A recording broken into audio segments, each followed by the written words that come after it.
umpisang pag-usapan to sa high school dahil karamihan ng mga high school, especially in our system, magtatrabaho na yan.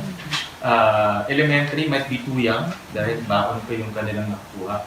Pero with our senior high school system right now, karamihan sa kanila magtatrabaho na at makakaipon ng pera.